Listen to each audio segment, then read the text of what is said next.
So what's at the foundation of passive-aggressive behavior? Quite often it's because someone thinks they're in a win-win agreement, but they're actually not. They're actually in something what we call a pretend agreement. So what is a pretend agreement versus a win-win agreement? Well, let's take win-win for a start. Obviously, win-win is where it's clear of what your win and it's clear of what your partner's win is, and there's mutual understanding and there's mutual benefit, right? And that's been discussed and agreed upon and understood. But what most people do is they drift into situationships, relationships, or any of the above, and they end up in something called a pretend agreement, where the expectations are implied and thought through and assumed, and that's the key word there. They're assumed that the other person's going to meet their needs, and when there isn't, there's usually an immediate belief that that person is doing it on purpose.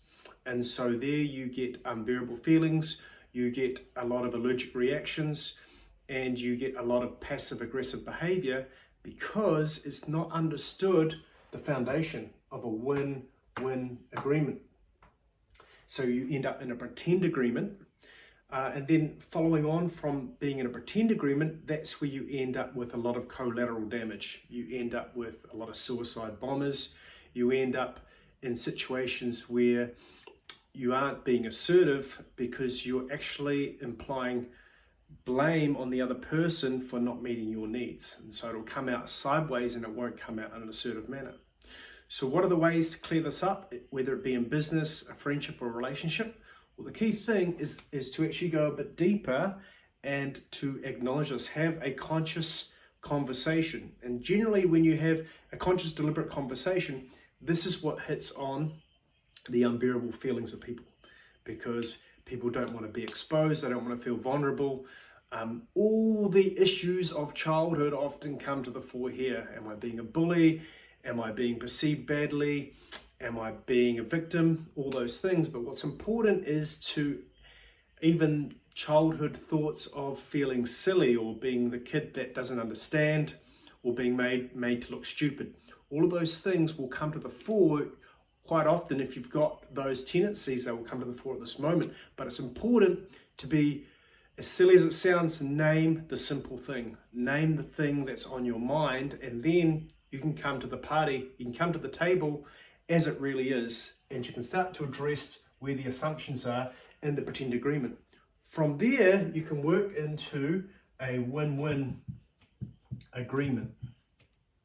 And this is where something called the Indian talking stick is of real importance. So back in the tribes of India, they used to have this Indian talking stick.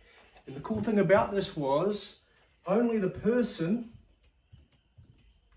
who had the stage or had the stick could talk, right? This other person would just listen, all right?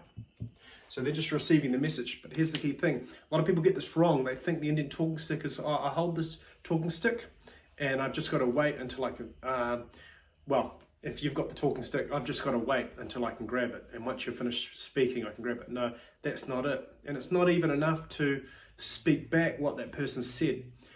The key concept with the Indian talking stick is for this person to hear the message until they can summarize it to the satisfaction of this person where they feel understood.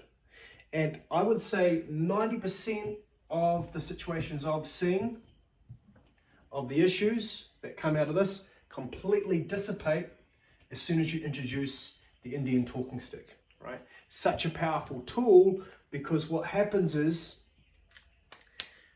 all the paradigms, all the assumptions just get obliterated. And what's amazing is that there's suddenly instant authenticity, but also there's instant empathy and there's instant understanding, because what truly the human soul's wanting is it's wanting to be understood.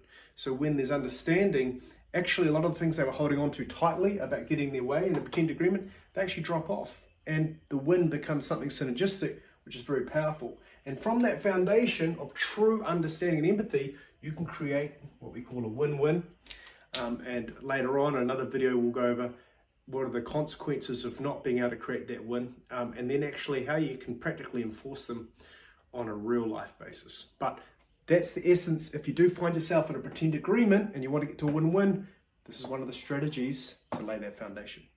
All good.